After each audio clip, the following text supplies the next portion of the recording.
Boa noite. Vamos então dar sequência ao nosso estudo das quartas-feiras.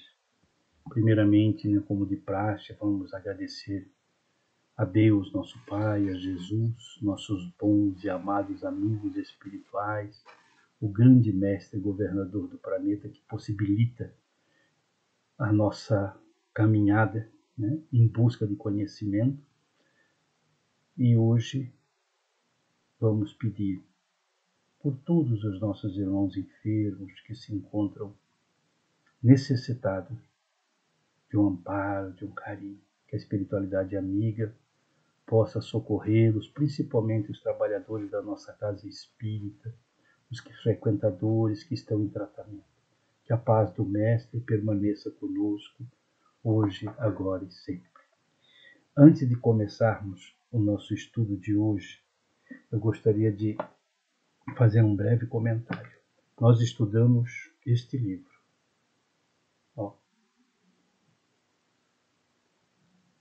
Evangelho por Emmanuel, comentários à carta de Paulo Francisco Cândido Xavier. E hoje, abrimos ele normalmente, como fazemos com o Evangelho, fazemos uma prece e abrimos para ver qual que é o tema, E o tema de hoje é Coríntios 2, segunda carta aos Coríntios, quer dizer, versículo 1 ao 11. E gostaria também de deixar um esclarecimento. Este livro, como Evangelho por Emmanuel, comentários à carta de Paulo, do nosso querido Chico Xavier, foi escrito, editado pela FEB, foi escrito em 2017. Tá? Por que eu estou falando tudo isso? Porque o assunto de hoje vem muito a calhar com o que nós estamos passando nesse mês de outubro em nosso querido Brasil. Tá? Então, para que não fique aqui, como se diz, fazendo apologia a isso, aquilo. Não. É o que nós abrimos e é o que está aqui. Tá bom?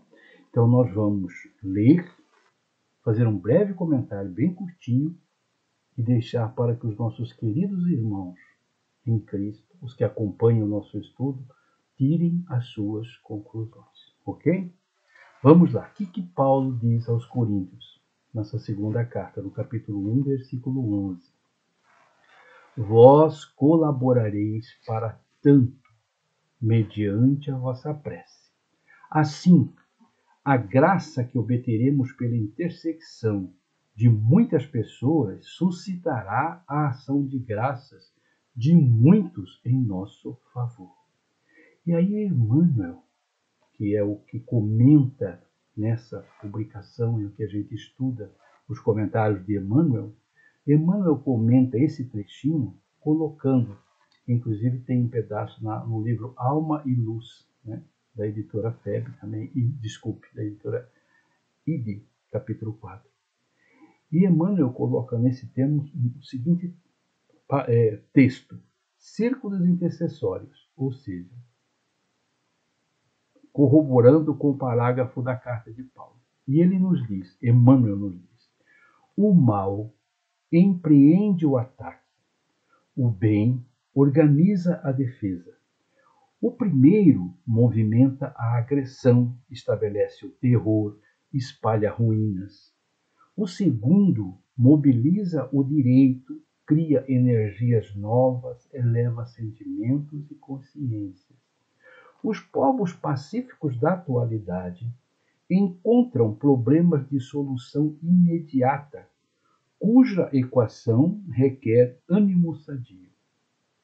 Como interpretar o assédio da força? Como receber as novas modalidades de tirania? O ataque do mal vem à sombra da noite. O golpe traiçoeiro não espera declarações diplomáticas, nem a invasão generalizada obedece os protocolos políticos. Muitas nações mantiveram-se à margem dos grandes conflitos, guardando a neutralidade e as tradições do direito internacional. Nem por isso, todavia, tornaram-se respeitadas. A onda de barbarismo envolve países, coletividades, continentes.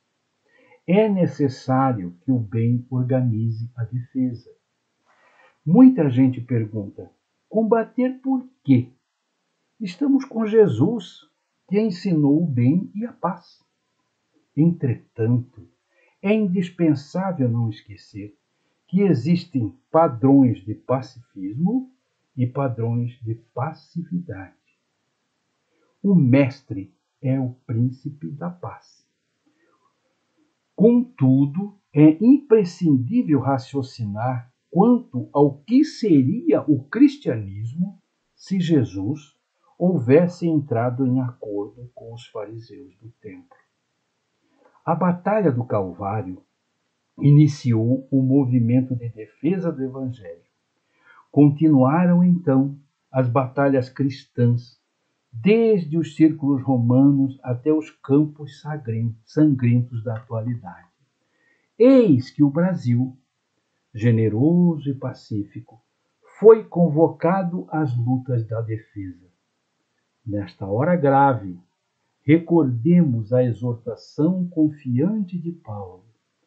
Fundemos círculos intercessórios para a cooperação ativa junto às vanguardas vigilantes.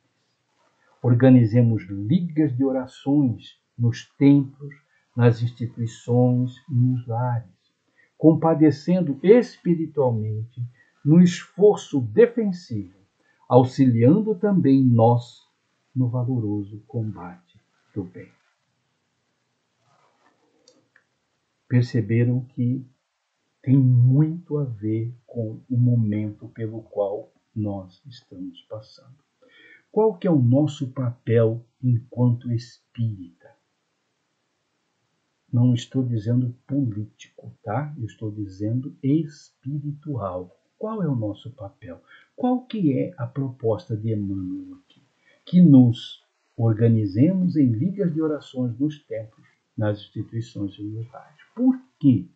Porque existem, meus irmãos queridos, para quem estuda um pouquinho do Evangelho desde lá de trás, que acompanha o cristianismo na sua nascente até agora, existe uma briga, uma luta muito grande no plano espiritual entre os adeptos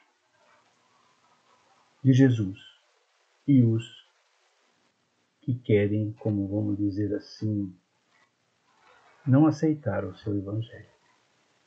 Então, a luta espiritual é terrível. Nós, enquanto espírita, nós sabemos que Jesus determinou a Ismael, o espírito de Ismael, que é o governador do Brasil, para que organizassem, a partir de 1500, essa egrégora de espíritos que aqui chegaram. Um pouquinho antes de 1500, inclusive, né? Os nossos índios ainda.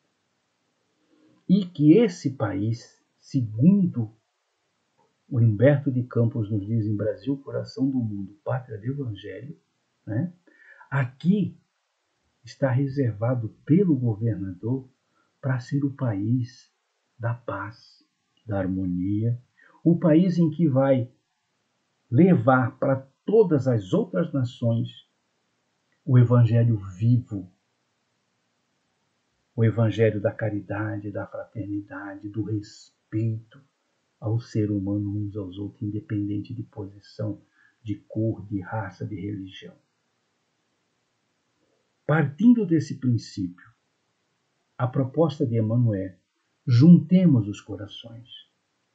Vamos esquecer as brigas políticas. Juntemos os corações de todos os brasileiros para fortalecer os bons espíritos da falange de Ismael, para que tragam para o Brasil um futuro de paz. Não importa pela mão de quem.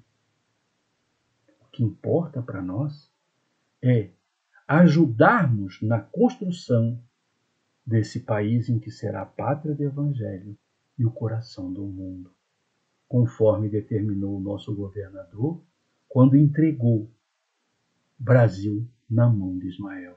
e que ele vem heroicamente, junto com as grandes falanges, os grandes trabalhadores, os engenheiros siderais, os amparadores da luz, trabalhando para, como se diz, fazer com que esse torrão de terra agregue toda e qualquer criatura que aqui aportar.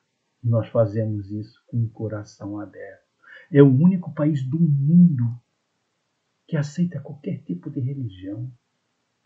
Todos são bem-vindos, desde que não façam mal para ninguém. Não importa de onde veio os nossos irmãos, os emigrantes, sejam bem-vindos. Os imigrantes, desculpem, sejam bem-vindos. Estamos recebendo corações da Venezuela, da Colômbia, do Haiti. Nossa cidade de Dourados tem muitos irmãos que nasceram em outros países, mas estão na mesma escola. Só estavam em sala de aula diferente, agora juntou na nossa sala de aula e eles são muito bem-vindos. Então, que nós tenhamos, primeiramente, humildade para buscar saber o que está acontecendo com o nosso país, quais são as perspectivas, quais são as propostas, se essas propostas estão de acordo com o que Jesus determinou a Ismael para que ele coordenasse o nosso planeta, o nosso país, desculpem, né? Para que realmente nos tornemos, né, a pátria do Evangelho. Essa é a proposta. Independe de política, independe de poder, independe, porque nós sabemos, meus irmãos queridos, que a hora que o chefe fala chega, não importa quem está no poder. Não importa. Quando ele determina chega, que o nosso livre-arbítrio ele é relativo, ele não é absoluto, né? Como diz Paulo, novamente nas cartas, né? Ele nos ensina que tudo me é possível, mas nem tudo me convém. Então, o nosso livre-arbítrio termina, ou seja, nosso direito termina onde começa o do outro. Nós temos que entender muito bem isso. Não é uma bandeira cá, outra bandeira lá, que vai determinar que uma nação determinada pelo governador do planeta a ser a luz do Evangelho no mundo, na escola toda, caia na mão indevida. Um beijo no coração de vocês. Hoje nós vamos fazer bem curtinho, virtude do feriadão aí, né? Todo mundo está aproveitando.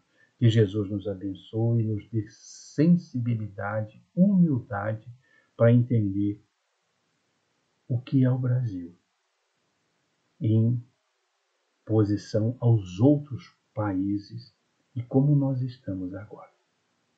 Que a paz do Mestre fique com vocês até a próxima semana. Graças a Deus.